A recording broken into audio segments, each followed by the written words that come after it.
Invisible Man.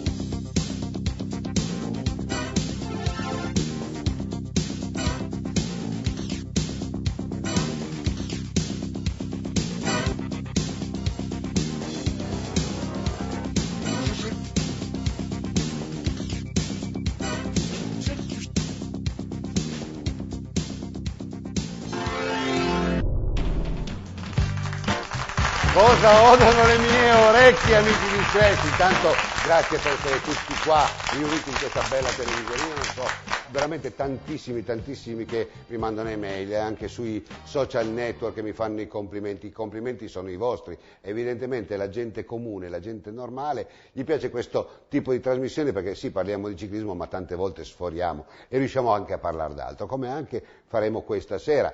Abbiamo due begli interventi, due belle gare da proporvi, quella di Rossano Veneto con il terzo Memorial Riccardo Brunello, poi andremo da patron Bruno De Marchi con la bella gara di Sandrigo, una gara oramai classica, ma ve la proporremo fra poco. Tra i nostri ospiti oggi abbiamo un grande giornalista che è Alessandro Ticci, grazie per essere Buonasera e grazie per il grande. Beh, se sei grande lo sappiamo tutti. Poi abbiamo Claudio Fiorentin, proprio in veste della Sandrigo Sport, grazie a Diego Brunello, non soltanto amico ma anche in veste di organizzatore insieme al Veloce Club Bassano 1892. Ciao Veronica, bentornata. Sentivamo la tua nostalgia, come stai? Anch'io la sentivo, molto bene. Tutto bene? Tutto bene. Sai che oggi parleremo di due gare, allora agli esordienti faremo poi un discorso a parte.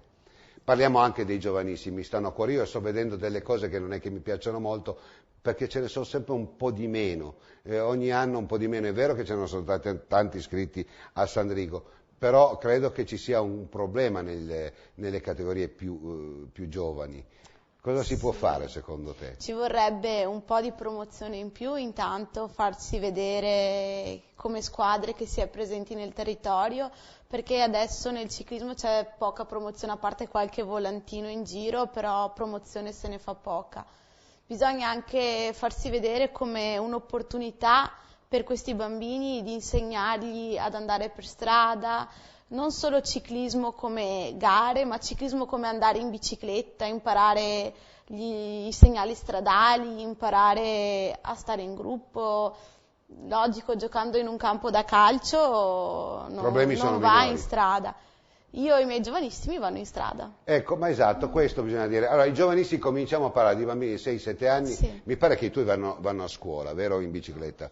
Quindi il mezzo di locomozione, la bicicletta, bisogna approfondire questo, sì, non serve soltanto per gareggiare. Esatto, io lo dico sempre ai miei ragazzi, la bicicletta loro la usano per gareggiare, però la bicicletta la usano anche come mezzo di locomozione e perciò devono essere attenti, rispettare il codice della strada e soprattutto utilizzare il casco anche se ci sono brevi tragetti, quello da casa a scuola. Diego Brunello, siamo a Rossano Veneto che è la patria del ciclismo perché grazie all'assessore non soltanto ad Andrea Gastaldello ma anche a Gilberto Trevisan chiedi e la gara le viene fatta. Costa molto organizzare una gara e tu ne sai qualcosa, non è una partita di calcio.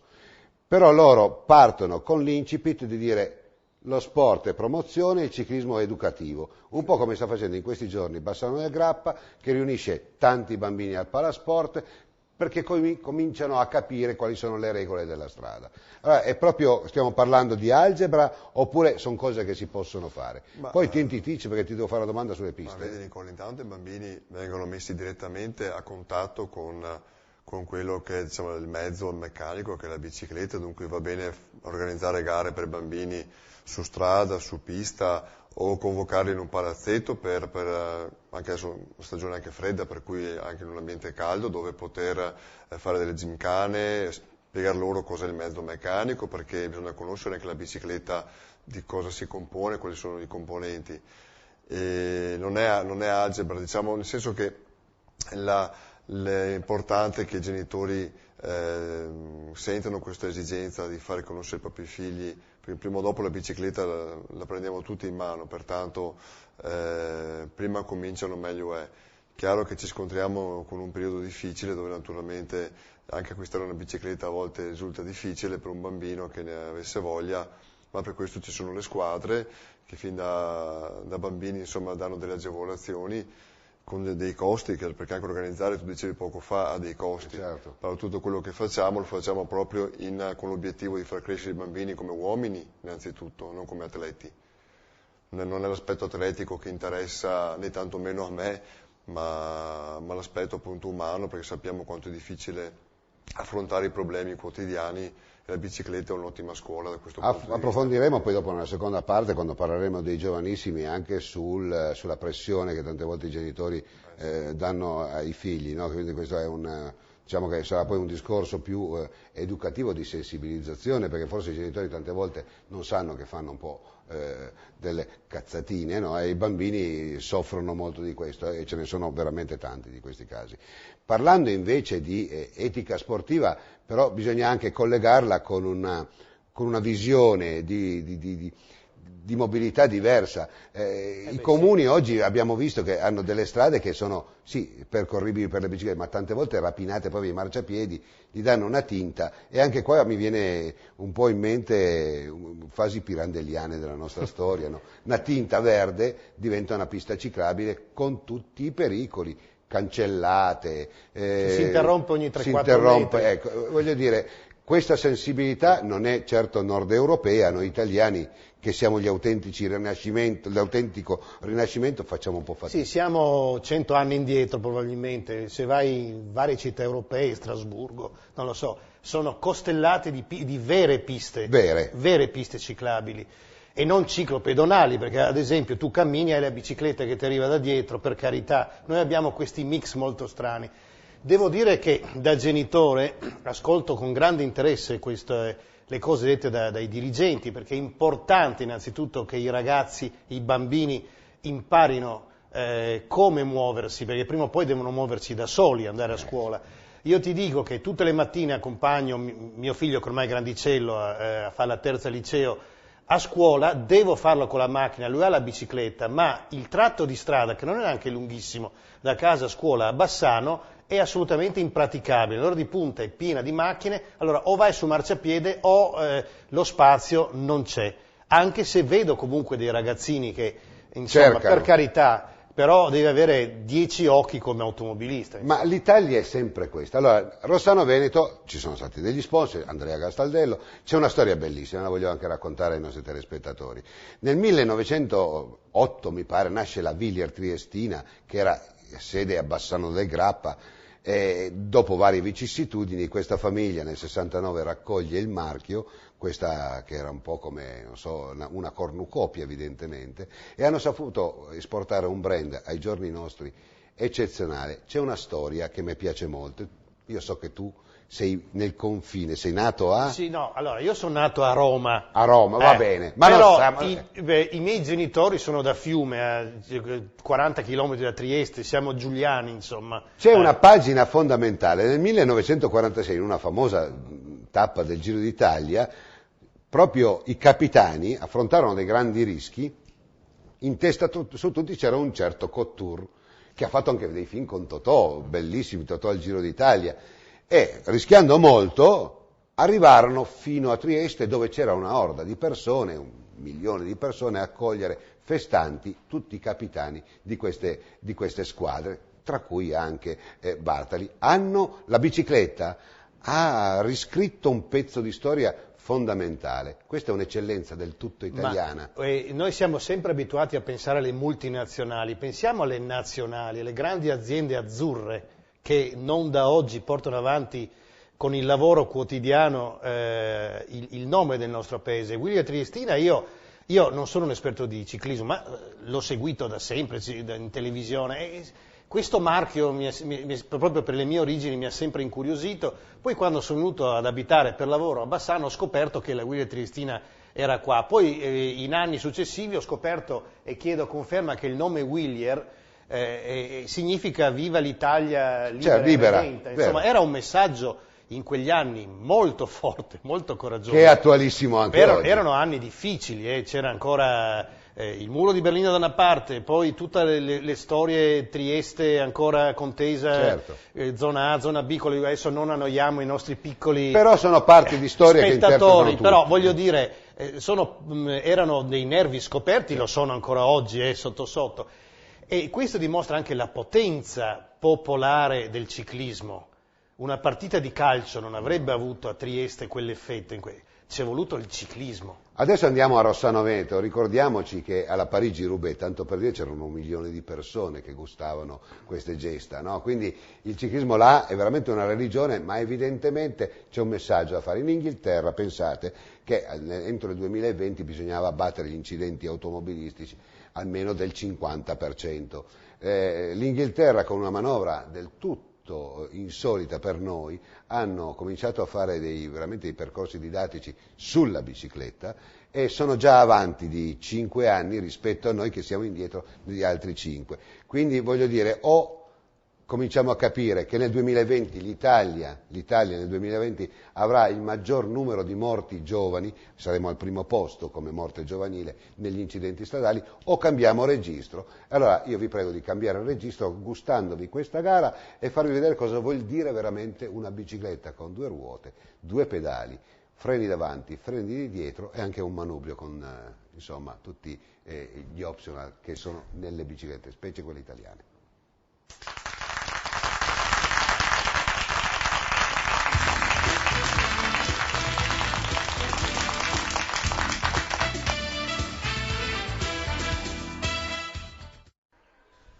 Mottinello Nuovo, in una frazione sotto il comune di Rossano Veneto, per il terzo Memorial Riccardo Brunello, una figura, abbiamo detto più di una volta, emblematica, potente, forte, che tanto si è speso per il comitato provinciale ma soprattutto per il ciclismo giovanile.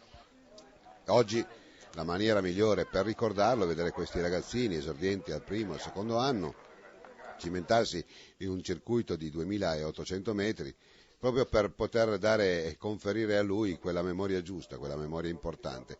Qua ai microfoni Diego Brunello, il fratello, che ha fortemente voluto insieme a tutta la sua famiglia che questo accadimento, questo evento andasse in onda proprio per ricordare la figura di un ragazzo straordinariamente portato e votato per il ciclismo, per i giovani, per la pratica sportiva, e così si incomincia con un leggero ritardo, ma si incomincia con gli esordienti al primo anno. Ricordiamo che questi sono ragazzi che lo scorso anno erano ancora dei G6, quindi sono le prime apparizioni, le prime esperienze su, diciamo così, dei terreni un po' più importanti, tipo gare quasi in linea, un percorso, abbiamo detto, di 2800 metri, da ripetersi in questo caso 8 volte, e qui abbiamo tutti coloro che lo scorso anno erano G6 con le società della Carraro, Veloce Club Bassano 1892, poi abbiamo anche la scuola di ciclismo Piovene Rocchette, il Team Mainetti, il Marostica, il Ciclistica Drò, poi abbiamo il Pescantina, Bici Sport,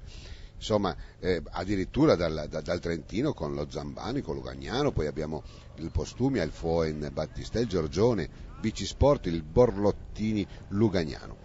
Questi sono i ragazzi del primo anno esordienti, tutti in gruppo. Chiaramente qua l'esperienza se la stanno facendo sui campi di gioco, sono tutti quanti lì in gruppo e ogni tanto qualche sortita, diciamo così, un po' pazza tra virgolette, dove i ragazzi si mettono a tirare perché pensano di sorprendere il gruppo, ma ci sta in queste categorie, anche è bello vedere come anche la bizzarria di questi corridori possa essere dimostrativa della crescita. L'importante è comunque che queste gare vadano in onda, queste gare si possano fare. Grande crisi in questi mesi, in questi anni, sta tormentando il ciclismo, afflitta veramente sotto ogni punto di vista, mediaticamente, insomma veramente ce ne sarebbe da parlare, però il ciclismo sta testimoniando con queste immagini che i ragazzi, quindi coloro che per primi chiedono di praticare sport, amano questo sport, amano il ciclismo e vogliono assolutamente che il ciclismo vada in onda, che venga fatto. Bene ha fatto la famiglia Brunello in sinergia con il Veloce Club Bassano 1892, che ne ha in qualche maniera diciamo così, ne ha organizzato e ne ha anche con l'intelligence messo a dimora quello che è l'arrivo, tutte quelle cose che servono per poter portare una gara a livelli importanti come questa, quindi grazie anche al Veloce Club Bassano 1892. Qua i corridori vedete che sono impegnati in volate che tra le altre cose non c'erano traguardi volanti, questa è una tipo pista, tipo scratch, si va e chi vince, non ci sono punteggi intermedi, per cui bella anche questo tipo di organizzazione che avvicinano i ragazzi al tipo pista, cioè vale a dire con quelle eccellenze che la pista sa esattamente donare.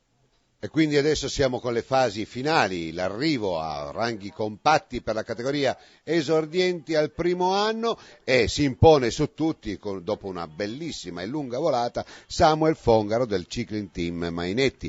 Zadra Gabriele della Mendelspec al secondo posto, segue del gruppo ciclistico Zambana Pasqualin Cristian, poi Bonauguro Michele della ciclistica Drò, Hans Alberto Giorgione Aliseo, Rosin Samuele Unione Ciclistica Lupi, dalla Valle Tommaso Postumi 73 Dino Oliviero, Kevin Bonaldo Giorgione Aliseo Group, Parenti Nicolas Ausonia Pescantina e al 10° posto Marco Viero Veloce Club Città di Marosti, che è adesso il via al circuito sempre di 2 km e 800 metri da ripetersi per 11 volte, la categoria esordienti al secondo anno. Qua sono ragazzi che hanno già un anno di esperienza alle spalle e che non è cosa da poco. Tanto un saluto anche al presidente del comitato provinciale di Vicenza Luigi Comacchio, che ha raggiunto chiaramente gli organizzatori, perché in questo caso è doveroso portare il saluto delle autorità, perché chi oggi organizza possiamo dire che sono veramente degli eroi. Facciamo una discriminazione: organizzare una gara di ciclismo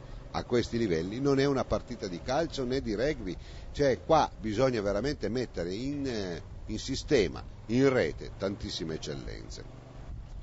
Polizia, mi vengono in mente i soccorritori, ma anche i volontari degli incroci, della protezione civile, insomma una gara su strada è cosa seria. Si spendono molti soldi per poter garantire a questi ragazzi di poter trascorrere una giornata per il diritto allo sport. Loro hanno preferito questo sport, non fanno nuoto, preferiscono fare del ciclismo, e quindi bisogna rispettare coloro che vogliono praticare lo sport preferito. Lo sport preferito è il ciclismo oltretutto non è soltanto uno sport, ma è anche un modo di veicolarsi, è un modo che la gente comune di tutti i giorni usa per spostamenti, quindi non vedo perché bisogna accanirsi contro coloro che organizzano.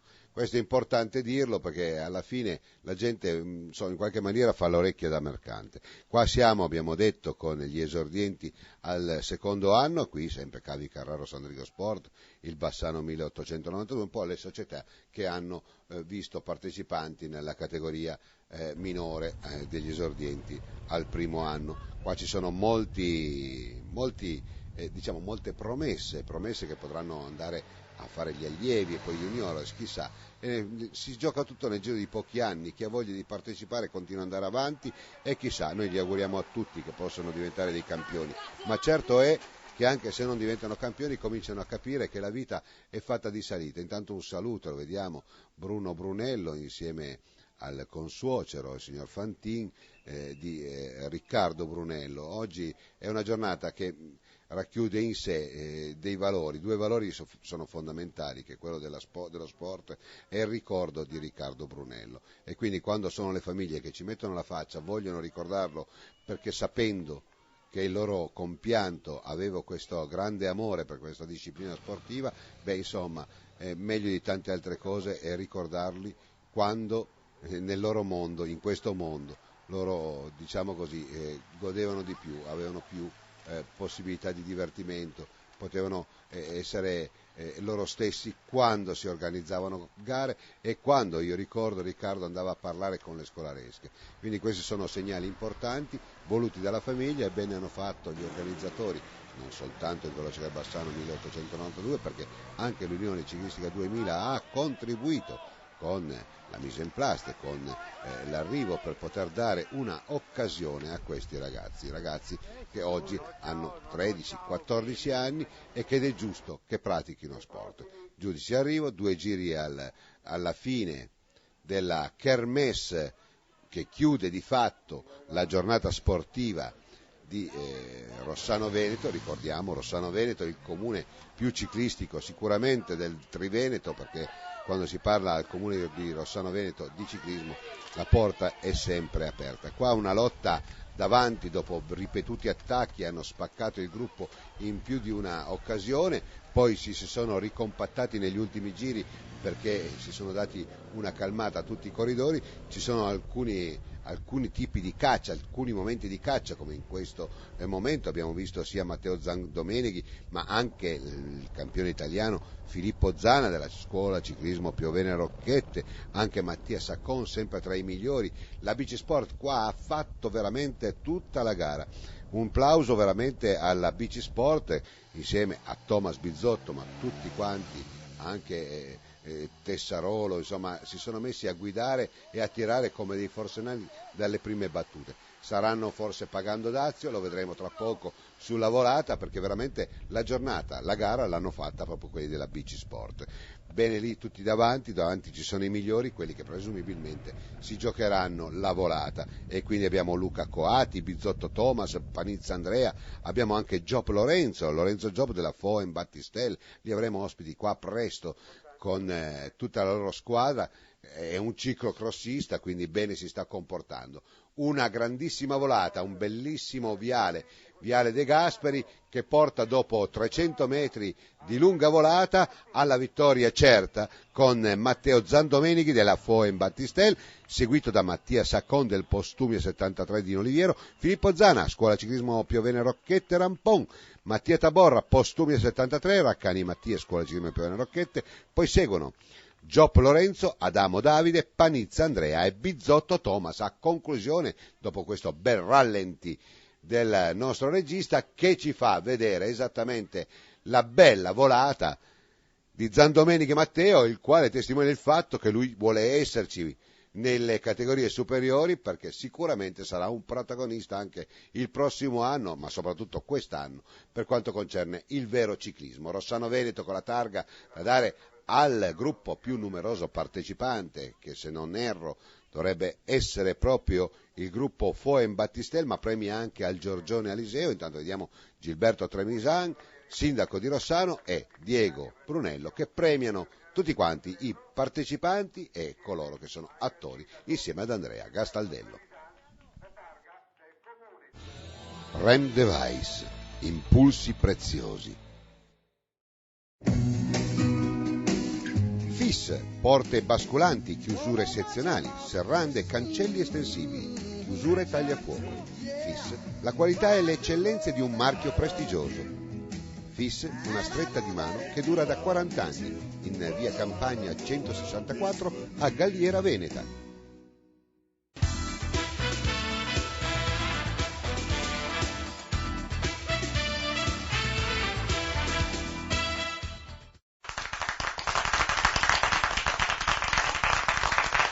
Ben rientrati in studio, amici di Scratch. Diego, bella gara, abbiamo visto.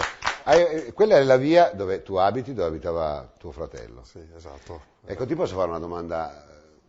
Tu sai che io ce l'ho con i memorial, no, nel senso che per me, giorno di festa, io se devo ricordare un mio congiunto... La parola memorial. Ecco, lo ricordo, però rispetto molto quando un parente stretto racconta la vita di un proprio congiunto, perché nella vita il congiunto amava quel tipo di sport, o quel tipo di passione, no? Quindi credo che sia importante. Cos'è che vi rinfranca a voi nello spirito? Vedere tutti sti bambini, vedere tutte le famiglie? Ma sì, Nicola, perché Riccardo amava i bambini, tu sai che Riccardo andava spesso nelle scuole a raccontare aneddoti, anzi a me diceva, sai, sono stato ieri in questa scuola, in quell'altra, ho raccontato ai ragazzi di questa cosa particolare accaduta, magari chissà quanti anni fa, perché Riccardo aveva una memoria eccezionale.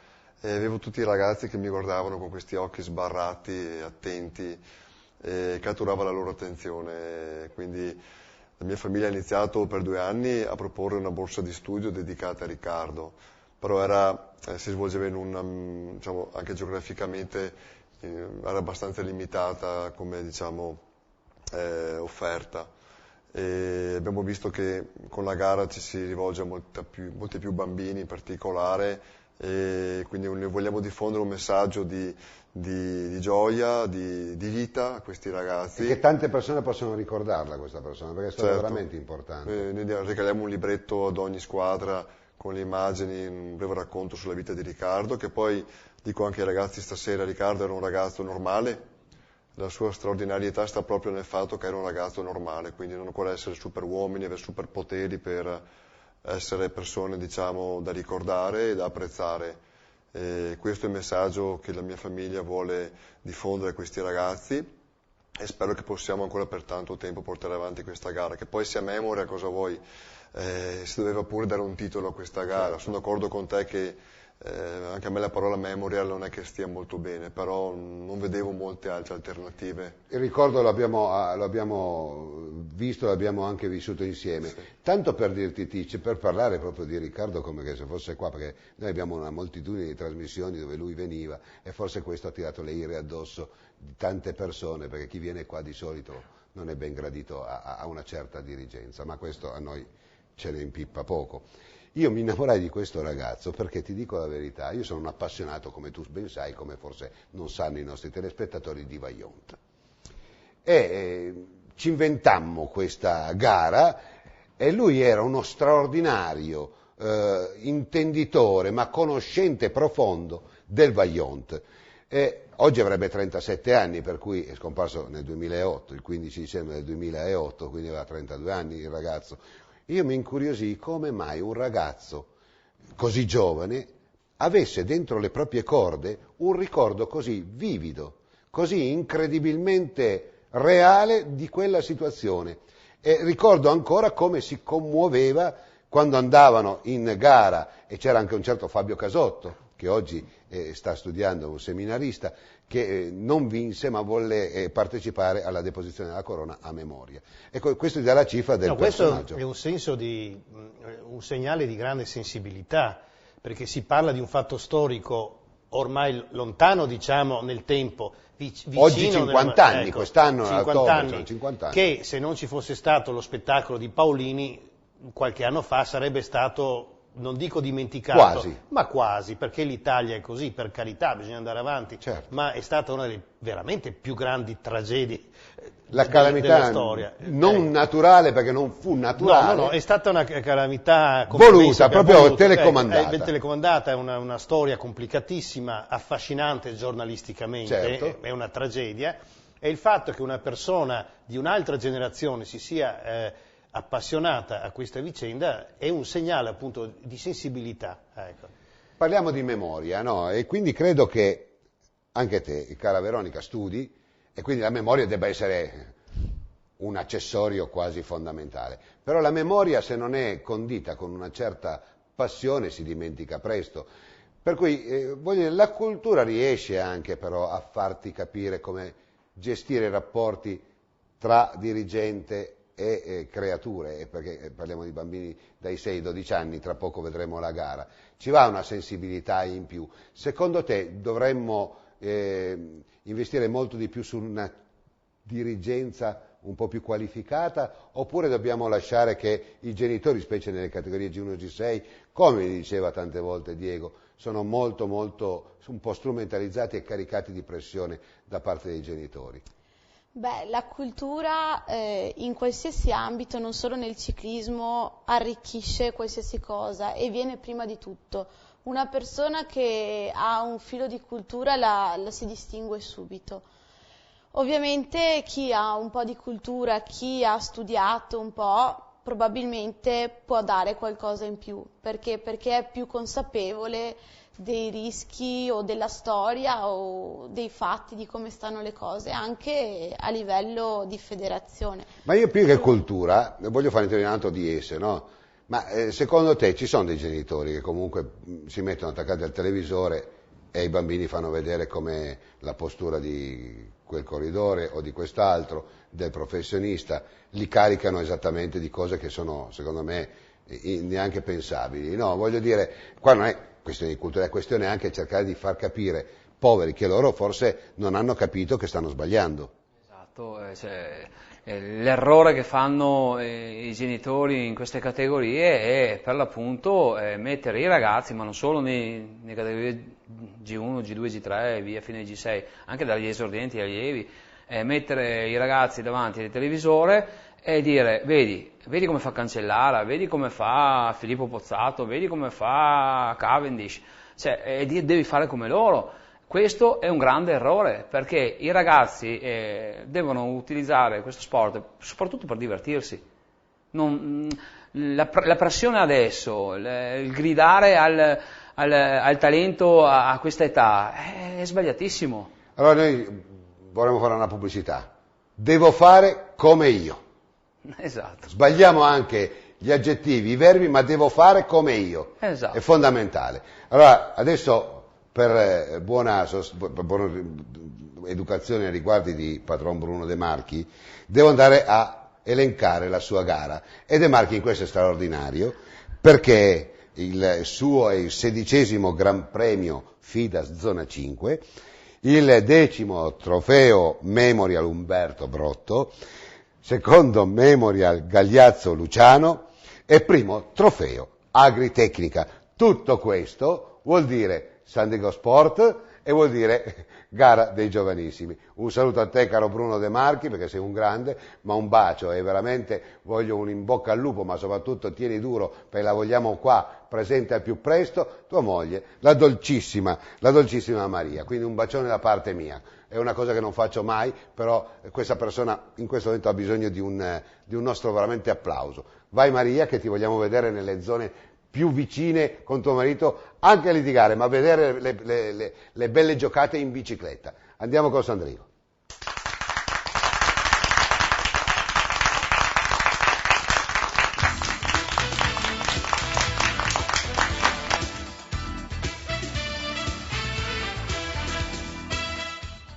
Ci trasferiamo con le immagini, intanto a Sandrigo, nella zona industriale, dove patron De Marchi con la Sandrigo Sport organizza come al solito un grande evento ciclistico, vale a dire intanto FIDAS Zona 5, quindi 6° trofeo riguardante i donatori di sangue, un bel percorso come al solito estratto dalla zona industriale di Sandrigo, tantissime le società iscritte.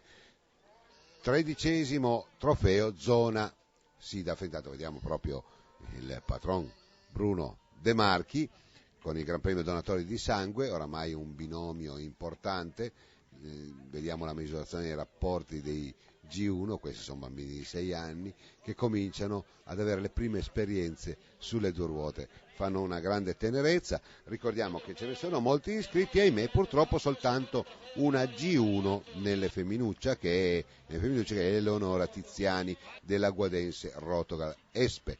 La vediamo proprio qua incoraggiata, parte da sola. Insomma, questo non è bello, bisognerebbe cercare di implementare di più. Io ho un'idea di andare nelle scolaresche, perché praticare ciclismo è importante. In una trasmissione a breve di O Bianconero vedremo anche nel comune di Bassano un bel esperimento che stanno facendo al Palasport per insegnare ai bambini le regole del comportamento nella strada. Dobbiamo iniziare da queste categorie, dobbiamo iniziare da questi bambini, perché insomma la strada, si sa, occupa un po' tutte le esigenze e anche i bambini vanno a scuola tante volte in bicicletta ed è giusto insegnargli ad andare in bicicletta. Qua vediamo già l'ordine d'arrivo, chiaramente per quanto riguarda gli uomini sono Matteo Carretta della Rotogal, Chemello Michele della Carraro Sandrigo Sport al secondo, Andrea Rigotto della Godigese Abra Iride, Munari Elia Guadense, poi abbiamo Giovanni Cremasco Veloce Club Bassano 1892, poi abbiamo Haizeri Agi di Denis della Bicisport, Perizzari Giuseppe e Pasin Mattia. Per le donne chiaramente l'unica partecipante ma meritatamente vittoriosa è la Eleonora Tiziani. Seconda gara G2 e G3 femminile tutte insieme, quindi chiaramente le bambine della G2 avranno il caschetto rosa, G3 saranno senza il caschetto.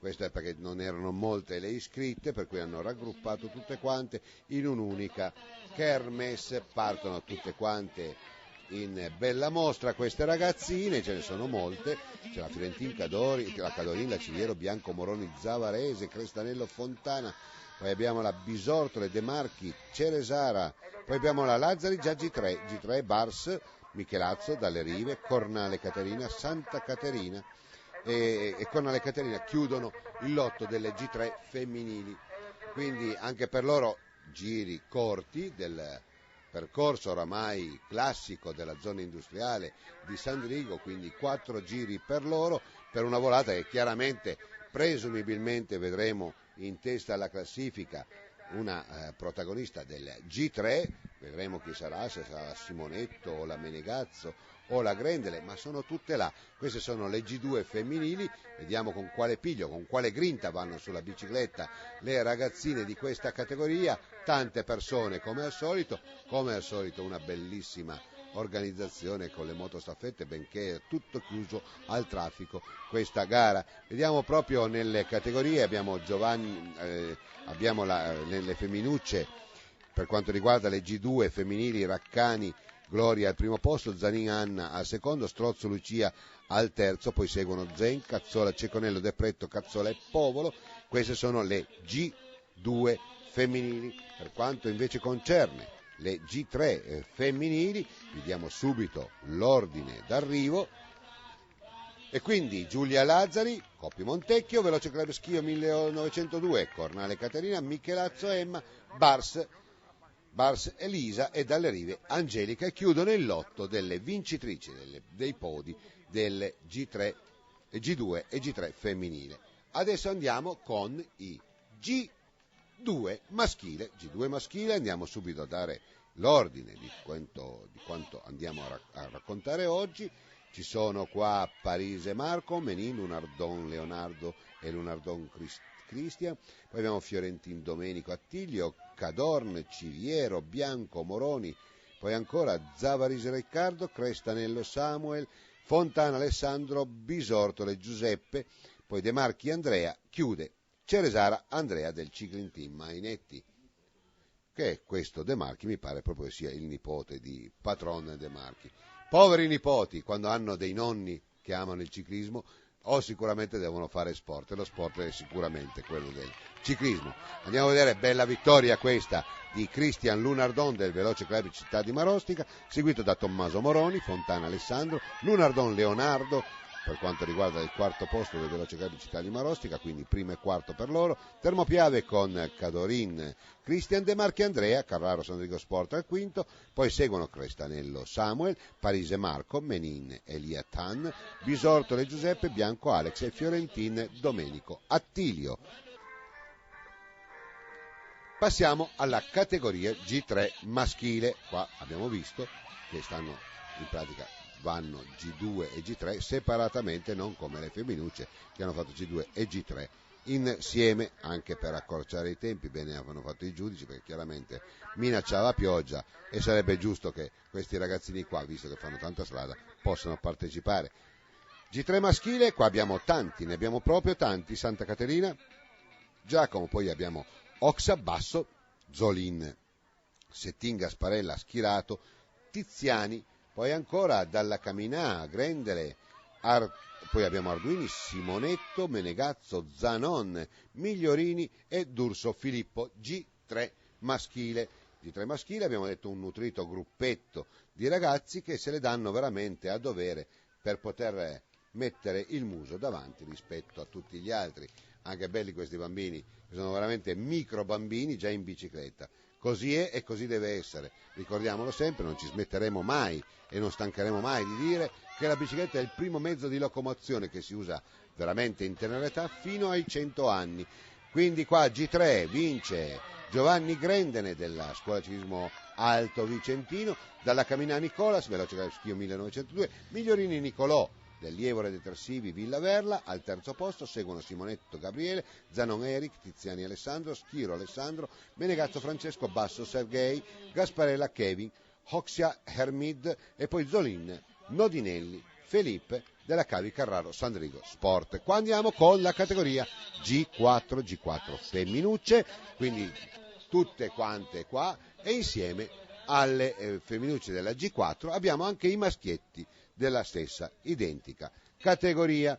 Quindi qua è nutrito il gruppo dei potenziali vincitori e potenziali partecipanti, quindi qua abbiamo un percorso un po' più lungo, quindi già da grandi, e quindi si vedono misurarsi in una distanza che a lungo andare sui loro muscoli chiaramente in crescita tutto aiuta perché sia più stancante la gara, quindi anche più impegnativa rispetto a quelle precedenti.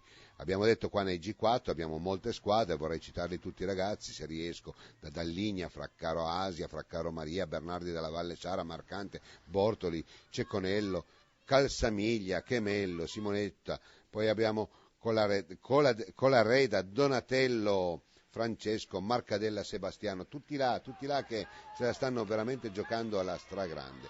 Per quanto riguarda i maschietti, bene stanno andando Donatello e Dal Santo, già siamo alla vittoria, già siamo alle fasi strafinali, dove il G4 Alberto Bruttomesso del Veloce Schio 1902 vince su del Miglio Mirko della Scala Bassano 1892.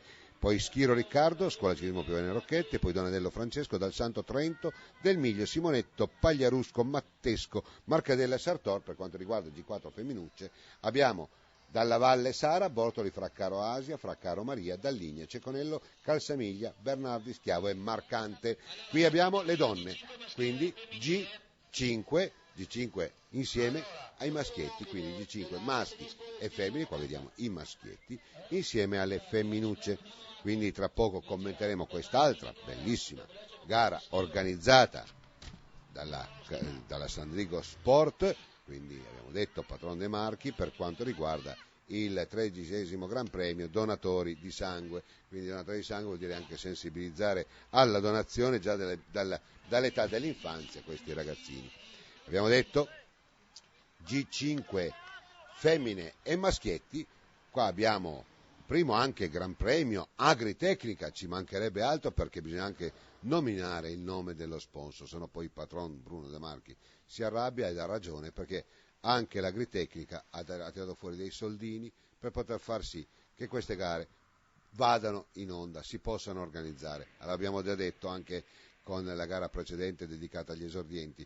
Organizzare una gara di ciclismo non è organizzare una partita di calcio o fare una nuotatina in piscina, per carità, tutti gli sport sono apprezzabili e io sono uno di quelli che li promuove tutti, però il ciclismo onestamente, obiettivamente, oggettivamente ha delle caratteristiche che impegnano molto di più gli organizzatori e quindi chiaramente anche l'esborso dei soldi è superiore, quindi non tormentiamo più il ciclismo, io ve lo chiedo dal profondo del cuore perché è sbagliato, non è giusto, è inumano, è uno sport meraviglioso che è giusto che tutti possano parteciparlo perché è l'unico sport che ci mette in discussione con le nostre eccellenze su quello che è poi dopo un domani la strada, quindi nella strada bisogna saper andarci. Bene, per quanto riguarda G5 maschile, vince Giovanni Scannagata della Bici Sport, De Pretto Davide al secondo posto, Battaglin Nicola al terzo, poi seguono Fagionato dalla Buona Manea, Hazeriai, Grilon, Sartori, Busato, Gazzetto, Brogian, Balbo. Per quanto riguarda le femminucce abbiamo Crestanello Lara, Scuola Ciclismo Piovene Rocchette Rampon, Affollati, Macchionne, poi abbiamo Capasso, Campesan, Cremasco, Povolo e Bevilacqua. Quindi adesso l'ultima gara di giornata è quella che vede impegnati la categoria G6. Andiamo a vedere G6 maschile e G6 anche femminile, siccome non sono molti gli iscritti si può fare e quindi andiamo a vedere questa bella gara, un bel nutrito gruppo veramente di partecipanti. Io non so mai da questi microfoni come fare per ringraziare gli organizzatori che ritengo oggi più che mai essere degli eroi perché hanno nel sangue la passione del ciclismo, non dimenticandosi assolutamente, a differenza veramente del calcio, che quello che conta è questo ciclismo, questo qua giovanile, e lo vediamo anche come è rappresentato dalla tanta gente che va a gustarsi questo spettacolo. Direte voi, certo sono parenti, certo sono i nonni, ma che ne frega.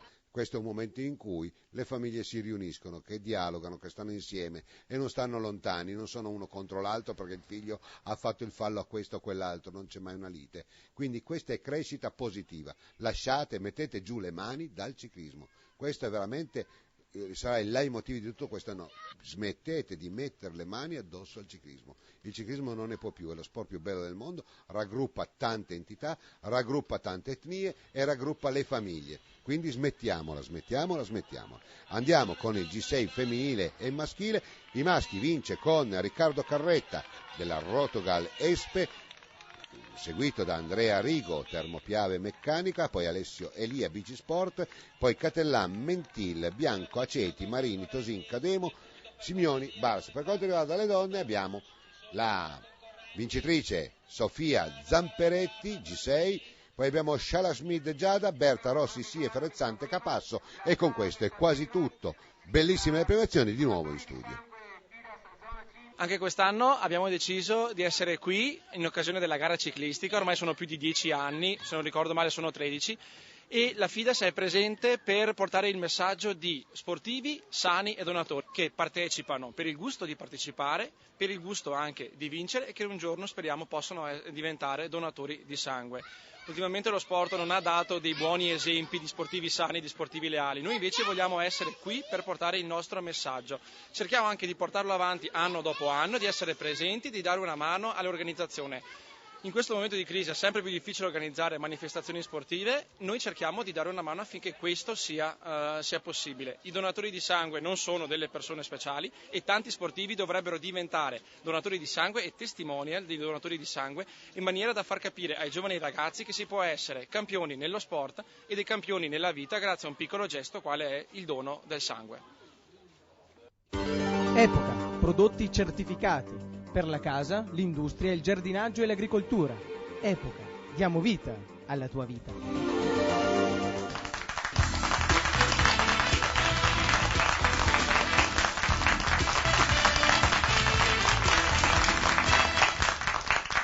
E ben rientrati in studio, è grande Patron De Marchi. Dimmi la verità, i dirigenti, specie questi importanti, se mancasse Bruno De Marchi la Sandrigo cosa sarebbe? Senza Bruno non si va da nessuna parte, perché Bruno ti dà una carica enorme. Anche domenica lui era lì, come hai visto, era sotto al camion lì dell'arrivo, continuava a dirmi attento Claudio, parla di questo, parla di quello, ricordati degli sponsor. Lo speaker ufficiale. Sì, ho fatto lo speaker ufficiale per la prima volta in vita mia, spero di essere stato abbastanza bravo, spero, perché... Vedi Tice, allora succede questo nel mondo del ciclismo, la grande passione e i pochi mezzi economici che tutti hanno, allora si cerca di compensare, allora lui è anche dirigente di una società, allenatore, però si presta per l'occasione perché pur di risparmiare, perché qua se no le gare non se ne fanno mi più. Sembra quasi quando facciamo le trasmissioni e parliamo delle prime nostre televisioni, no? Sì. Facevi di tutto, cioè anche in questo mondo se hai passione lo fai, cioè se hai passione non pesa fare lo speaker, certo. Se ami questa gara fai devi mettere le transenne, le metti, certo. Ecco.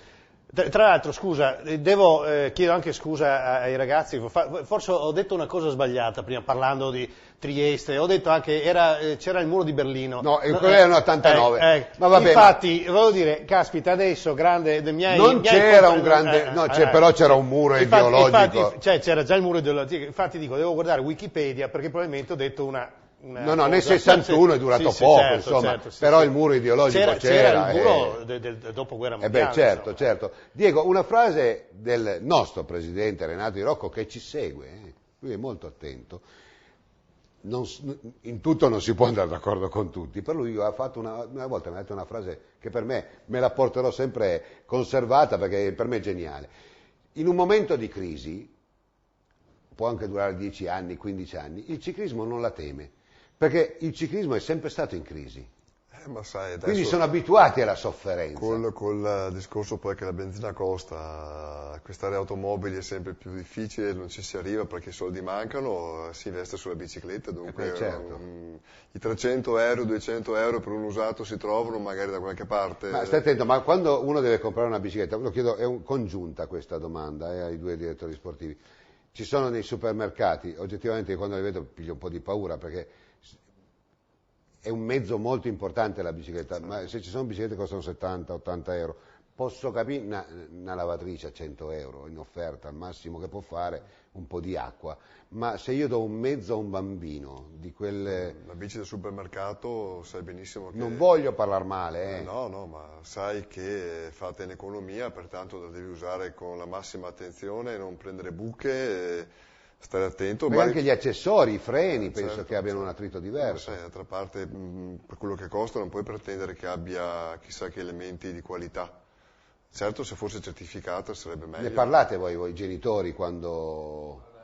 Personalmente, sempre per carità, ai supermercati, non voglio puntare il dito, ma personalmente una bicicletta al supermercato a mio figlio non la prenderei mai. Ma voi parlate con i genitori? Io gli dico sempre ai genitori, ricordatevi che un mezzo, una bicicletta, ha il suo costo perché ha dei componenti che resistono. Cioè, più costa una bicicletta e logicamente più tecnologia più c'è. Un significato c'ha. C'è, però non ti è mai capitato di dire ma c'ha soltanto 7 anni poi cresce. Io sarò un po' controcorrente, però sinceramente... No, non voglio una bicicletta, guarda, al carbonio, piano, voglio una bicicletta sicura. Ovvio, però io dico che se i bambini li abituiamo a non avere il massimo, a non avere delle cose perfette, quando sarà il momento di avere le cose perfette, le apprezzeranno molto di più. Ma questo è un discorso che vale, ma io parlo di una sicurezza stradale, Ovvio. Che è un po' diverso. Per quanto riguarda le biciclette, se ad un bambino gli si insegna come si utilizza la bicicletta, come si deve andare in bicicletta, come ci si comporta con una bicicletta, ad un bambino giovanissimo o ad un bambino piccolo che in bicicletta non ci passa 6 ore, ma ce ne passa 2 a settimana, anche se gli si rompe il freno o se gli si buca la ruota, meglio, impara ad aggiustarsela. Penso che sia un valore aggiunto, perché una bicicletta che non si rompe non dà modo al bambino di conoscere il mezzo. Quando si rompe, lui entra a contatto con la bicicletta e allora lì deve ingegnarsi. No, questo allora dice impara. una cosa che secondo me è veramente importante ed è giusta, e io la condivido. Io non condivido il fatto di andare a comprare biciclette che costano pochissimo, perché quelle... Insomma, io ho visto delle biciclette spezzarsi in due e creare... Come qualsiasi cosa, qualsiasi cosa. So, questa è un po' di attenzione. Tu sapevi, caro Alessandro, visto che siamo quasi in conclusione, che la tecnologia delle biciclette, la ricerca anche, la sperimentazione sui materiali è superiore alla Formula 1? Guarda, se me lo dici tu, lo credo, ma posso immaginare che sia così, perché veramente io adesso, vedendo, toccando, ogni tanto mi capita di andare per lavoro, non so, a qualche manifestazione, alle fiere, certo. e tocco queste biciclette di nuova generazione e resto a bocca aperta, leggerissime, resistentissime, è un made in Italy. Sono dei gioielli, eccellente. addirittura i cambi che non si vedono più, freni a disco. Parlo per biciclette tipo paragonabili alla Formula 1. Diego. Sì, senz'altro la tecnologia è paragonabile ai materiali stessi e quelli ma anche per la resistenza stessa. 60 tonnellate di peso sopportano, diciamo, la parte sella, quindi con un tubo integrato, quindi sono biciclette ultra sperimentate, quindi testate, omologate. Ormai una bici in carbonio al top di gamma con telai, diciamo, ad alto modulo arrivi a 6,7 kg, anche sotto i 6,7 kg. Che sono resistentissimi ugualmente. Anche i professionisti hanno dei limiti di peso, quindi sotto non si può scendere, ma volendo si potrebbe scendere ancora di peso. È una cosa forse anche assurda, non so, oltre questi limiti ove si potrà arrivare. Però la macchina fa tecnologia esasperata nella Formula 1 per poi mettere al servizio della sicurezza, tolto quelli imbecilli che mettono la macchina di tè del caffè alla 500, che lì è tutto un altro discorso, lì è brand, è economia, lì è tutta un'altra cosa. Però credo che questo si possa anche tramutare in esperienza da poi portare per i mezzi, diciamo, che poi dopo servono alla popolazione. Parentesi, in Italia un po' meno, ma al nord le biciclette sono considerate come un mezzo da acquistare con grande cautela e con grande attenzione. Attenzione, in Italia invece in questo non abbiamo forse ancora capito come funziona. Evidentemente per la carenza anche di piste ciclabili, penso anticipo, anche perché credo che le amministrazioni comunali dietro il patto di stabilità ce ne contano tante anche di fesserie. Sì, ma poi c'è il problema del nostro territorio che è frastagliato, quindi una pista finisce in un comune e deve continuare nell'altro, e magari non c'è l'accordo tra i sindaci, sono state storie così. Certo. Anche sul taglio degli alberi, voglio dire. Certamente, però sicuramente la ricerca tecnologica non è mai fine a se stessa, serve per realizzare prodotti di gamma per le aziende, ma poi serve anche a livello sociale, sono delle macchine per la medicina che sono state sperimentate dalla NASA. Mi viene in mente Sebi che disse diamolo questo vaccino perché serve alla popolazione, serve all'umanità. La bicicletta che dove serve all'umanità oggi come oggi? Io non dico di dare la biciclettina al carbonio al ragazzino che va a scuola, ma certamente uno studio sui freni, sui sistemi di sicurezza è fondamentale. Ecco, chiudendo questa piccola parentesi, siamo proprio in chiusura, io intanto vi saluto come al solito molto volentieri, mi veniva in mente questa considerazione che per esempio, diceva l'Italia è molto lunga, parliamo un po' del Veneto, abbiamo una pista ciclabile, tu la conosci anche, penso bene Alessandro, che ipoteticamente dal nord, da Monaco di Baviera potrebbe portare comodamente in bicicletta fino a Venezia. Ma pensa cosa non abbiamo. Vuol dire veramente non avere proprio neanche la visione a medio termine di quello che è l'avvenimento. Questo è il vero mondo virtuale, c'è ma non c'è. C'è ma non c'è. Allora noi ci auguriamo che questo possa far riflettere, perché credo che c'è gente che per andare a Venezia fanno anche 24 ore di aereo e noi abbiamo qua una pista che comodamente in bicicletta ci potrebbe portare. Con un cicloturismo potenziale gigantesco. Un prodotto interno lordo esagerato. Meditate gente, meditate come diceva il grande Enzo Arbore. Grazie Alessandro Ticci per essere stati con noi, grazie anche a te Claudio Fiorentin, i saluti a Bruno De Marchi.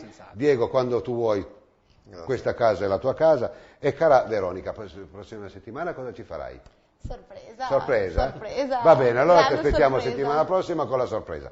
Amici di Scratch, insomma, un saluto a tutti voi, una buona serata e grazie di averci seguito anche questa sera. Grazie.